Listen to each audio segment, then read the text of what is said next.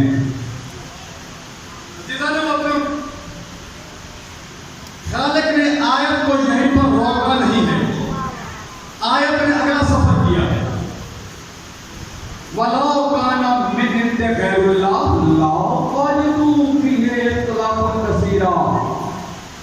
اگر اس کا نازل کرنے والا ایک سے زیادہ ہوتے تو اس میں اختلاف کثیر پایا جاتا، لَوَجَدُوا فِيهِ اخْتِلَافًا كَثِيرًا۔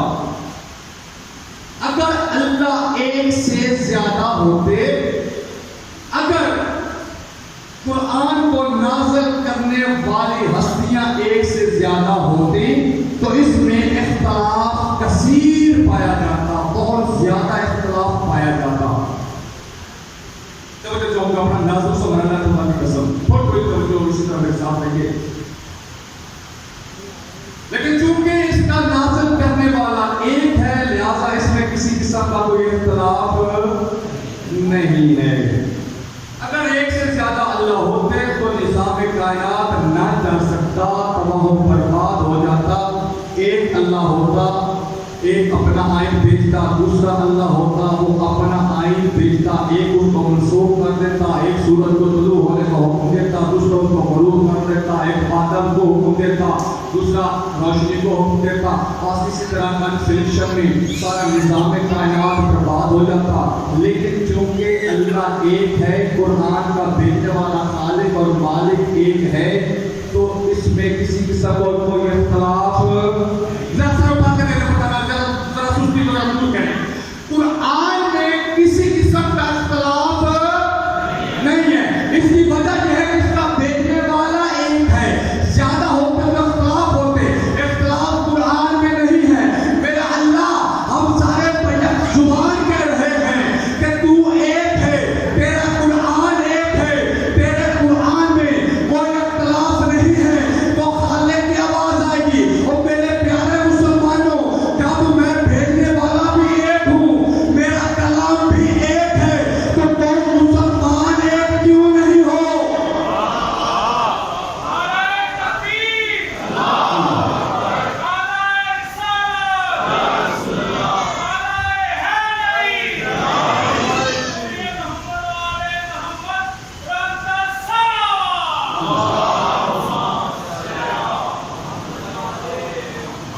جب قرآن سب کا ایک ہے تو پھر کے سب کے الگ الگ کیوں؟ میں معمول سے آپ کو گفتگو کر رہا ہوں۔ عزیزان محترم، یہ نہیں ہے کہ شیعہ کا قرآن الگ ہے تو سنیوں کا الگ ہے، وہابیوں کا الگ ہے تو دیوبندیوں کا الگ، نہیں، پورا عالم اسلام کا متفقہ قرآن ایک ہے۔ فرقے سب کے الگ الگ کیوں؟ اور عجیب بات ہے، جو بھی فرقہ اٹھتا ہے ثبوت قرآن سے لیتا ہے۔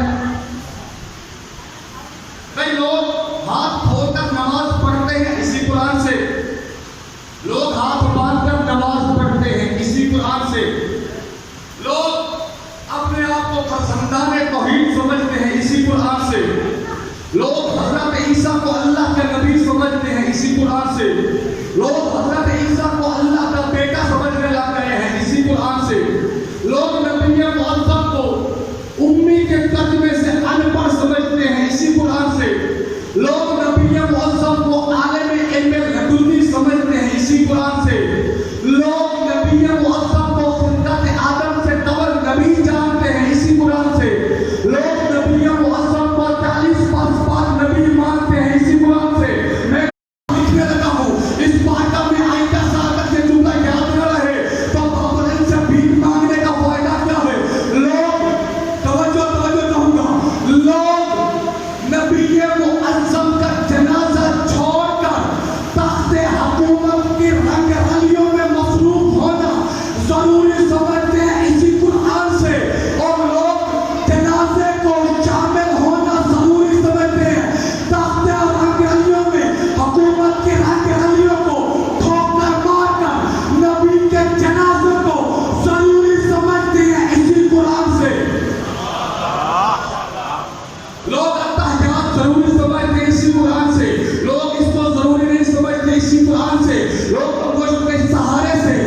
سے. وجہ کیا ہے؟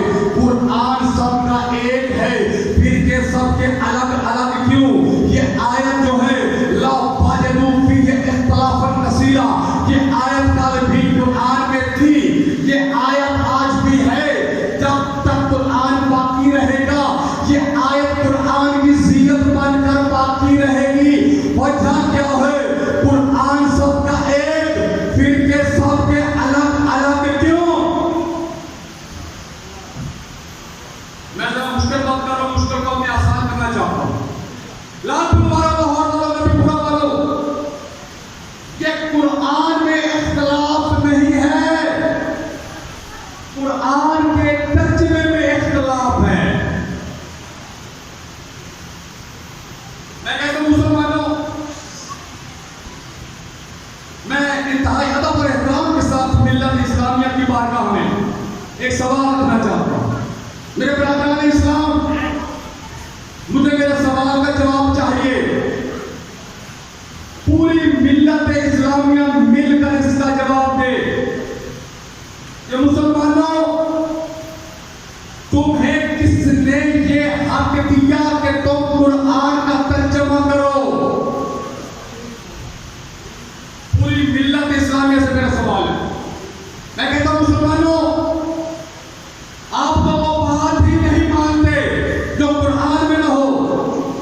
یہ دکھائیے قرآن میں، وہ دکھائیے قرآن میں. میں کہتا ہوں پورے قرآن میں ترجمہ کرنے کی کوئی ایک آیت ہے تو وہ آپ سنائیں. ترجمہ نہ کرنے کی آیت آج میں سناتا ہوں. توجہ ہوگی پر نازل مرحلہ معرفت خدا کی قسم. سورہ آل عمران، بسم اللہ الرحمن الرحیم.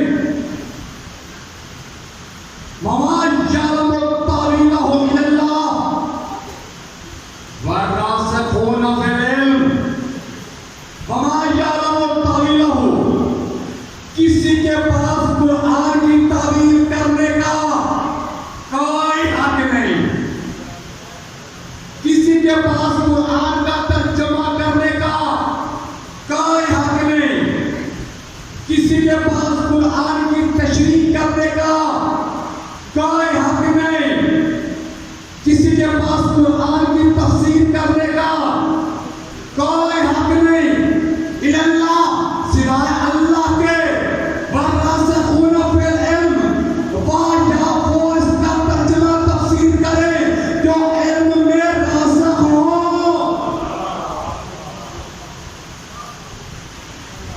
جان پایا یقیناً آپ سمجھنے میں مصروف ہیں. میں سمجھاتے جاؤں گا انشاءاللہ. جو سوال چھوٹا اس کا الحمدللہ میرے پاس حل بھی ہے، اس کا سلیوشن بھی ہے، جواب بھی ہے. میں کہتا ہوں مسلمانوں، تمہیں کس نے حق دیا کہ تم اللہ کے کلام کا ترجمہ کرو؟ مسلمانوں، تمہیں انسان کا کلام سمجھ میں نہیں آتا.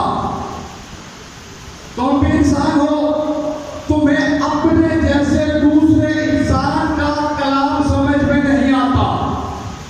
اور یہ میں نہیں کہہ رہا، مرد کلندر حضرت ڈاکٹر علامہ محمد اقبال نے 1930-31 میں ایک شعر لکھا تھا. اس شعر نے پورے عالم اسلام پر چکرا کے رکھ دیا تھا. اور جب وہ شعر سمجھ میں نہیں آیا تو فوراً مفتیان دین نے اپنا ہتھیار استعمال کیا کہ یہ بات کافر ہو گیا، اقبال مشرک ہو گیا. اور وہ جو شعر پہلی مرتبہ آج بھی جو سنتا ہے وہ آج بھی چکرا کے رہ جاتا ہے. جب تک اس کی صحیح تشریح تفسیر بیان نہ کی جائے، جب تک خود علامہ اقبال نے اس کا جواب نہیں دیا، تب تک عالم اسلام چکراتا رہا اور ڈاکٹر علامہ محمد اقبال کو کافر کہتا رہا. اور وہ شعر موجود ہے، میں وہ آپ تک بھی پہنچانا چاہتا ہوں. ڈاکٹر علامہ محمد اقبال نے کہا تھا، توحید ہستی ہم ہیں، سارا جہاں ہمارا، ہم کافروں کے کافر، کافر خدا ہمارا. پر ایک روز کسی فرمائے میں شعر کو مکمل کر کے شعر کو سنتا ہے، چکرا کے رہ جاتا ہے. میں کہتا ہوں مسلمانوں، تمہیں اپنے جیسے انسان کا کلام سمجھ میں نہیں آتا، تمہیں کس نے حق دیا کہ تم اللہ کے کلام کا ترجمہ کرو؟ ترجمہ کرنے کا اصول کیا ہوتا ہے؟ میں اپنی تقریر کا پہلا جملہ آپ کی سماعتوں کی نظر کرنا چاہتا ہوں۔ پہلا جملہ ابھی تک جو میں نے کہا وہ تمہید تھا، اس تمہید کا میں نتیجہ آپ کو دینا چاہتا ہوں ایک جملے میں۔ ترجمہ کرنے کا اصول کیا ہے؟ ترجمہ کرنے کا اصول یہ ہے کہ ہم نے ایک انگلش کے مضمون کا ترجمہ کرنا ہے۔ ہم انگلش کا مضمون سامنے رکھیں گے، ڈکشنری سامنے رکھیں گے، مشکل الفاظ کے معنی ڈکشنری سے دیکھیں گے، اس کے بعد ترجمہ کرتے چلے جائیں۔ یہی اصول ہے ترجمہ کرنے کا۔ آپ اتفاق کرتے ہیں نا؟ عربی کے مضمون کا ترجمہ کرنا ہے، عربی لغت سامنے رکھیں گے، مضمون سامنے رکھیں گے، مشکل الفاظ کا معنی دیکھیں گے، ترجمہ کر دیں گے۔ یہی اصول ہے، یہی اصول ہے۔ پہلا جملہ آپ کی سماعتوں کی نظر کرنا چاہتا ہوں، اور میں یہ دیکھنا چاہتا ہوں کہ یہ میری 20-25 منٹ کی گفتگو کہاں گئی، آپ کے دل میں اتری یا ہوا میں تحریر ہو گئی؟ اللہ کا کلام آیا عربی میں، مسلمانوں نے کیا کیا؟ ادھر قرآن اٹھایا، ادھر عربی کی لغت اٹھائی، مشکل الفاظ کے معانی دیکھے، ترجمہ کر دیا۔ اب قرآن اللہ کا کلام، ترجمہ بننے کا کلام، اب قرآن میں اور ترجمے میں اتنا فرق تو ہوگا جتنا اللہ اور بندے میں ہے۔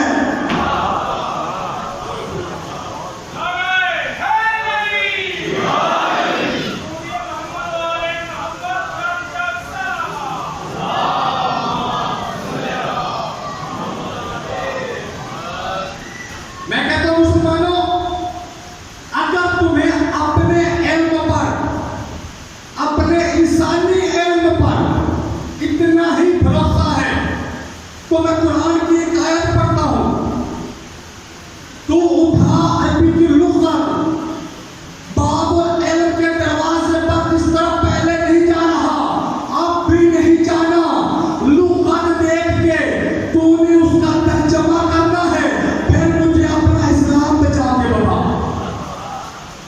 سورہ آل عمران میں شروع زمان آیت ہے، مَكَرُوا وَمَكَرَ اللَّهُ وَاللَّهُ خَيْرُ الْمَاكِرِينَ۔ مَكَرُوا لغت میں اس کا ترجمہ ہے دھوکہ، فریب، مکر، عیاری، چالاکی۔ لغت میں اس کے یہی ترجمے ہیں نا، مکر کے یہی ترجمے ہیں۔ یا کچھ تو میرا ساتھ ہوا خدا کے یہی ترجمے اس کے۔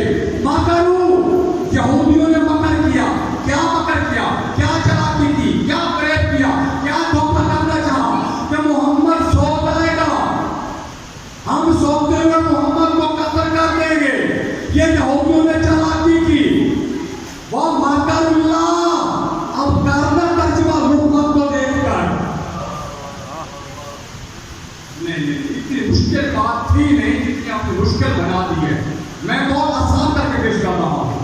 مَكَرُوا فریب کیا، دھوکہ کیا یہودیوں نے، عیاری کی یہودیوں نے، کیا محمد سو کرے گا، ہم دھوکے سے اس کو قتل کر دیں گے۔ وَمَكَرُ اللَّهِ وَاللَّهُ خَيْرُ الْمَاكِرِينَ۔ ہائے ہائے ہائے ہائے ہائے۔ میں کہتا ہوں مسلمانوں، تمہیں مجبور ہو کے آنا پڑے گا جو قرآن کے وارث ہیں، اس لیے کہ قرآن ہے میراث، اہل بیت ہے وارث، قرآن ہے علم، اہل بیت ہے باب العلم، قرآن ہے ذکر، اہل بیت ہے اہل ذکر، قرآن ہے مبین، اہل بیت ہے قرآن مبین، قرآن ہے شفا، اہل بیت ہے باب شفا، قرآن ہے طاہر، اہل بیت ہے مرکز تطہیر۔ تمہیں مجبور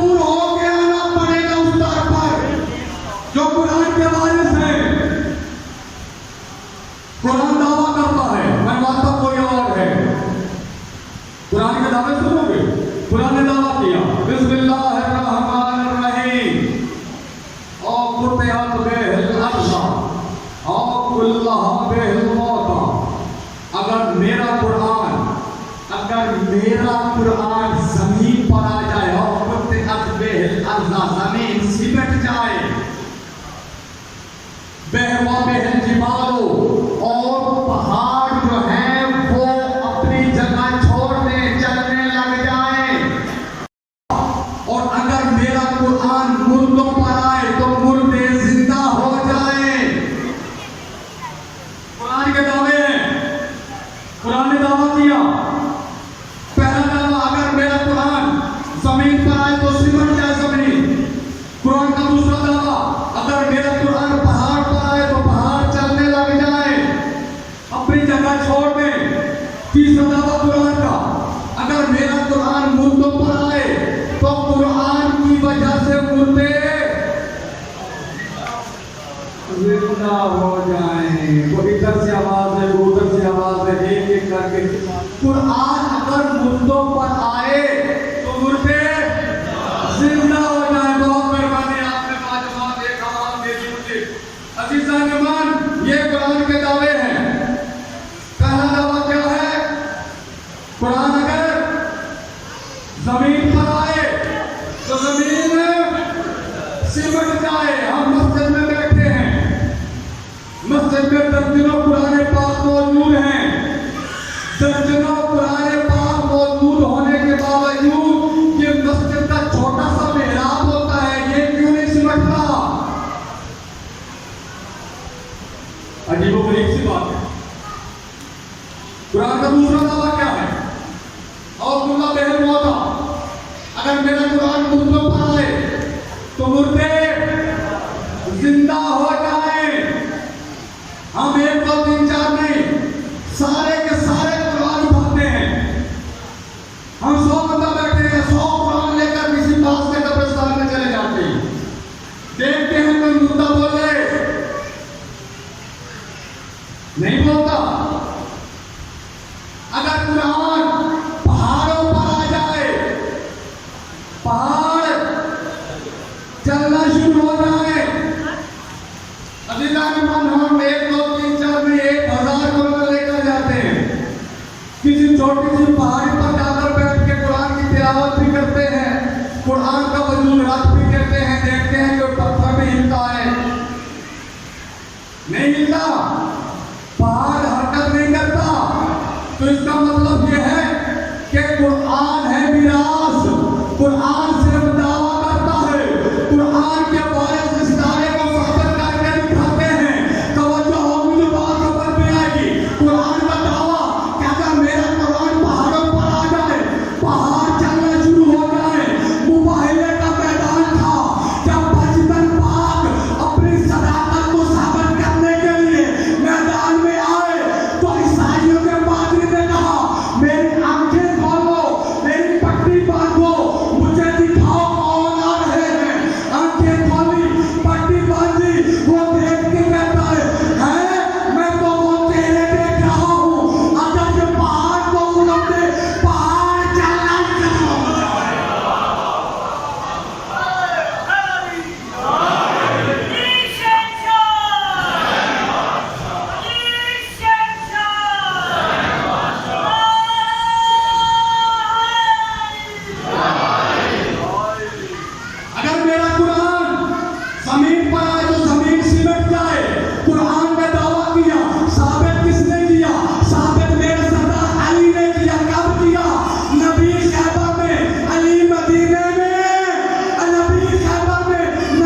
قرآن مردوں پر آئے تو مردے زندہ ہو جائیں. اب کام میں ترجمہ باب العلم سے ہٹ کر ماں کروں. موضوع بھول تو نہیں گیا. تمہیں مجبور ہو کے آنا پڑے گا اس در پر جو قرآن کے وارث ہیں. میرے ساتھ میں معصوم سے پوچھا گیا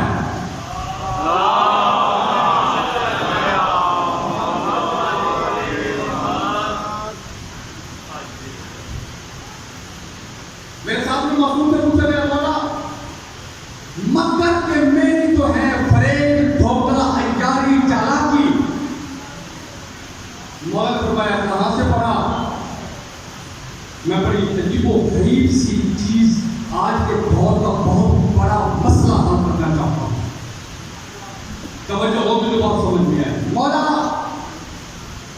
مکر کے میری ہے مکر دھوکہ عیاری فریب چالاکی. مولا نے فرمایا کہاں سے پڑھا؟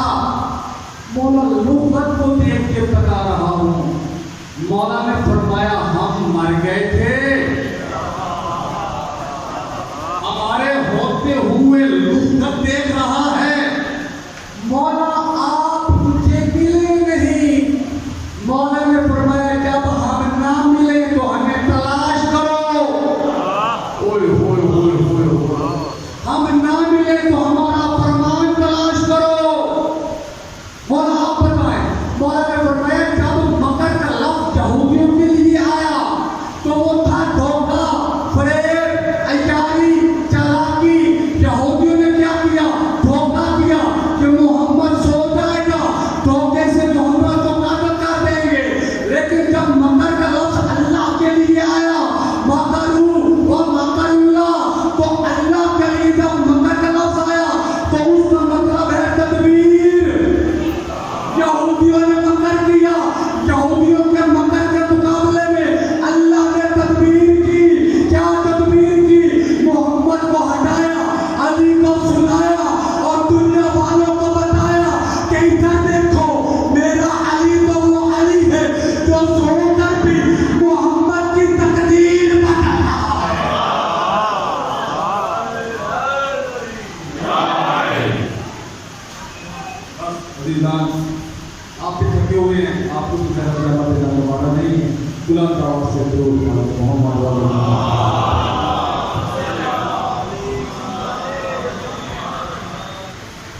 کہ مجھے زیادہ مدد سے ملے گی.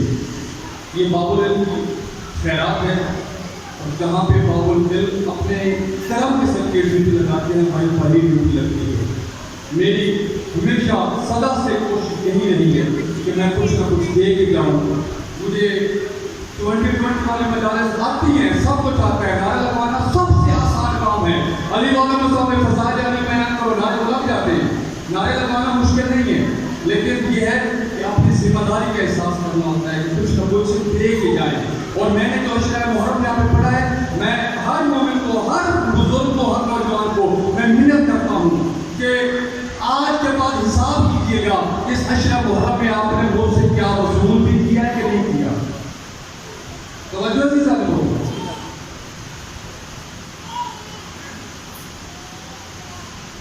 علامہ حسین بختیارہ ہماری قوم کا بہت بڑا نام، مفسر قرآن. خوشاب کے علاقے میں محدث پڑھ رہے تھے. جب مسائل کی بات آئی تو علامہ حسین بختیارہ فرماتے ہیں کہ محمد والے محمد کی مذکورات شام کے دروازہ باب الصحاح پر پہنچی. ایک مومن کھڑا ہو کے کہتا ہے علامہ صاحب آپ ہمارے قوم کے مستند عالم دین ہیں، آپ محقق ہیں، آپ ہمیں یہ بتائیں علی کی بیٹیاں کتنے دن تک باب الصحاح پر کھڑی رہی ہیں؟ علامہ صاحب رو کے کہتے ہیں نوجوان مجھے میرے سوال کا پہلے تو جواب دے، پھر میں تجھے بتاتا ہوں. علامہ صاحب کہتے ہیں کہ مجھے یہ بتاؤ کہ مسلمان ایک دن میں کتنی علامہ صاحب 5 افسانے علامہ صاحب منہ پہ ماتم کر کے کہتے ہیں کہ علی کی بیٹیوں نے بابو صاحب پر پوری 17 افسانے سنے. تیسرے دن عصر کے بعد بازار شام میں داخل ہونے کا حکم ملا. بازار شام کی حالت کیا تھی؟ تاریخ میں ایک جگہ لکھا ہے کہ 5 لاکھ بدماش اکٹھے ہو چکے تھے. شراب کی بدبو سے ماحول ناگوار ہو رہا تھا. یہ ایسا ماحول تھا جہاں شریف لوگ شریف مرد ایسے ماحول سے گزرتے ہوئے گھبراتے ہیں. اللہ جانے علی کی بیٹیوں کا مقدر کیسا تھا کہ آج علی کی بیٹیاں علی و بطول کی بیٹیاں رسول خدا کی بیٹیاں آج اس ماحول میں جا رہی تھی. جو رواج جیسے ہی علی و بطول کی بیٹیوں کو جسم ملا ہے نا جملے سمجھتے ہیں تو جو معاف کر دینا تیری مائیں بہنی ہیں بیٹیاں بیٹھی ہیں.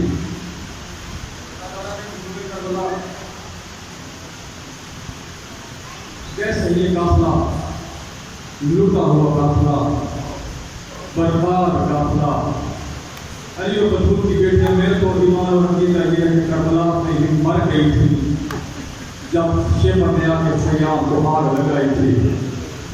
بس ہزارہ کو جیسے یہ قافلہ بازار میں داخل ہوا ہے نا شراب کی بدبو سے ماحول ناگوار ہو رہا تھا. جیسے ہی قافلہ چلتا چلتا چلتا بازار کے وسط میں پہنچا ہے نا دوستوں شیبر نے قافلے کو روکنے کا اعلان کیا. شیبر قافلہ روک کے عجیب اعلان کرتا ہے اور شیبر قافلہ روک کے کہتا ہے او شام والو جس نے علی کے احد اور بدر کے بدلے لینے ہوں آج اسے عام اجازت ہے. آج علی و بطول کی بیٹیاں بازار میں آ گئی ہیں. آج دل کھول کے بدلے لے سکتا ہے. اس کا اعلان کرنا تھا کہ رونے والوں عورتوں نے پتھر اٹھائے عورتوں نے انگارے اٹھائے عورتوں نے دوڑتا ہوا پانی اٹھایا اور آل محمد کی مستورات پر علی و بطول کی بیٹی پر گرم پانی ابلتا ہوا پانی برسنے لگا پتھر برسنے لگے. رونے والوں سید سجاد کہتے ہیں کہ تھوڑی دیر کے بعد ہماری حالت یہ ہو گئی تھی کہ میں نے پھوٹی زینب کو نہیں پہچانا پھوٹی نے مجھے نہیں پہچانا.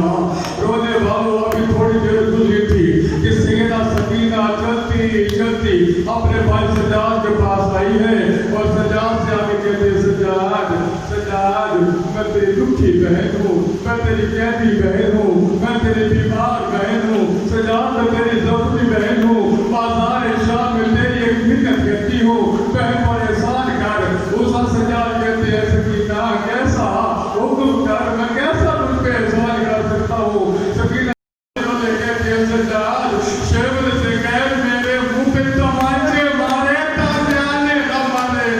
شیبر سامنے ظلم کرتا ہے تازیانہ مارتا ہے میرے چہرے کا گوشت کاٹ کاٹ کے زمین پہ گرتا ہے.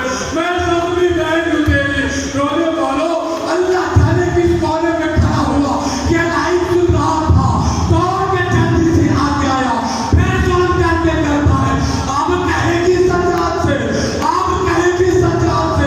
رونے والوں زندان کے باہر بازار شام میں سکینہ کی چیخیں گونجتی رہ گئی. رونے والوں ظالم کو بس قافلہ تھوڑی دور آگے چلنے لگا. ابھی جہاں پہ خطبہ دیا ہے میری شہزادی زینب عالیہ نے ابھی